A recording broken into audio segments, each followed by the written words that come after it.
Halo teman-temannya Puri, ketemu lagi di segmen mitos dan kali ini kita akan membahas tentang mitos peringatan hari kematian di dalam tradisi Jawa. Tetapi sebelumnya buat kalian yang belum subscribe, silahkan di subscribe YouTube Puri Harun Channel yang terbaru. Dan untuk kalian penggemar Spirit Dolls, seperti contohnya yang ada di belakangnya Mami Puri, kalian juga bisa DM atau tanya-tanya ke Instagram Puri Harun atau boneka Puri Harun account ya. Di dalam tradisi Jawa, peringatan kematian merupakan bagian yang penting dari ritual budaya yang syarat makna spiritual dan sosial. Bahkan masyarakat Jawa meyakini bahwa kematian bukanlah akhir dari segalanya, melainkan perjalanan menuju alam lain. Sehingga ruh orang yang meninggal perlu didoakan agar mendapatkan ketenangan dan tempat yang layak di alam baka. Oleh karena itu, keluarga yang ditinggalkan biasanya akan melaksanakan serangkaian upacara tahlilan atau kenduri sebagai bentuk penghormatan dan penghantar doa bagi almarhum atau almarhumah. Hitungan hari peringatan kematian di dalam tradisi Jawa didasarkan pada sistem penanggalan Jawa yang menggabungkan kalender Masehi dan kalender pasaran seperti Legi, Pahing, Pon, Kliwon, dan Wage.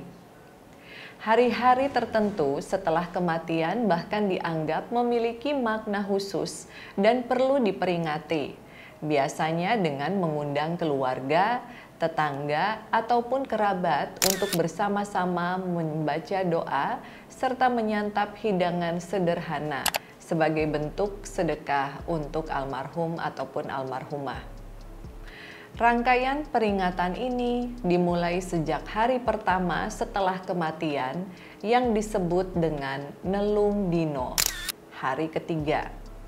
Kemudian dilanjutkan dengan Pitung Dino atau hari ke-7, Patang Puluh Dino hari ke-40, serta Satus Dino hari ke-100, dan bahkan ada Nyatus Dino atau Nyewu ya, hari ke-1000. Setiap peringatan memiliki nilai spiritual tersendiri. Dan tentunya diharapkan dapat membantu perjalanan ruh menuju kedamaian. Peringatan ketiga hari atau Nelung Dino biasanya akan dilakukan secara sederhana, hanya melibatkan keluarga dekat. Baru di hari ke-7 atau Pitung Dino akan melibatkan atau mengundang lebih banyak orang serta kerabat. Ini menjadi simbol bahwa keluarga telah mulai menerima kepergian orang yang meninggal dan memohon ampunan untuknya. Peringatan ke-40 hari atau Patang Puluh Dino dianggap sebagai masa penting karena diyakini bahwa pada saat itu ruh masih dalam proses penyucian. Keluarga biasanya menggelar tahlilan yang lebih besar, menyediakan makanan, dan mengundang lebih banyak tamu. Ini juga menjadi bentuk syukur karena keluarga telah mampu menjalani masa-masa duka di tahapan awal. Peringatan ke-100 hari atau Satus Dino dilakukan sebagai penutup masa berkabung secara sosial. Meskipun duka yang ada belum tentu hilang, namun keluarga diharapkan sudah mulai kembali menjalankan kehidupan seperti biasa. Doa-doa dalam peringatan ini memohon agar arwah mendapatkan tempat terbaik di sisi Tuhan dan tentunya mendapatkan ampunan. Peringatan yang selanjutnya adalah peringatan ke-1000 hari atau Nyewu.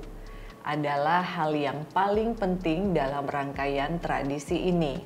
Dikenal juga sebagai puncak dari seluruh ritual kematian.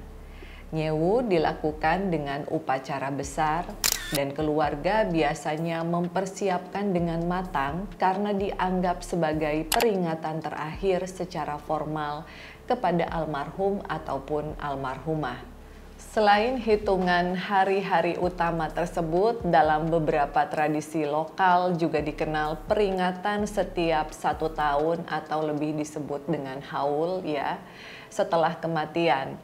Peringatan ini bisa berlangsung setiap tahun sebagai bentuk penghormatan yang terus-menerus, termasuk terutama jika almarhum adalah tokoh masyarakat penting atau orang yang sangat dihormati.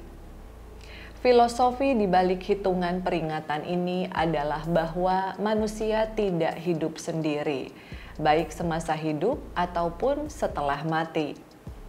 Doa dari orang-orang yang masih hidup sangat penting bagi ruh yang telah meninggal. Tradisi ini mempererat hubungan sosial dan kekeluargaan, sekaligus memperkuat iman dan kesadaran akan hadirnya kematian. Dengan menjalankan peringatan kematian ini, masyarakat Jawa tidak hanya menjaga warisan budaya, tetapi juga meneguhkan nilai-nilai spiritualitas dan gotong royong. Ritual ini bahkan menjadi refleksi bahwa kehidupan dan kematian adalah satu kesatuan yang utuh dalam siklus keberadaan manusia menurut pandangan masyarakat Jawa. Kalau menurut pandangan Kafuri sebagai salah satu orang yang bisa dibilang indigo gitu ya sejak kecil, biasanya kehadiran almarhum dan almarhumah masih begitu terasa di sekitar rumah di saat 3, 7 sampai dengan 40 hari kematiannya. Tidak jarang kalau misalnya di rumah kita ada anak kecil atau bayi seringkali rewel dan juga anggota keluarga yang ditinggalkan masih sering merasakan kehadiran almarhum, almarhumah, bahkan ada juga yang sering datang ke alam mimpi. Tetapi setelah 40 hari, kemudian keberadaannya sudah tidak pernah terlihat kecuali di hari-hari tertentu.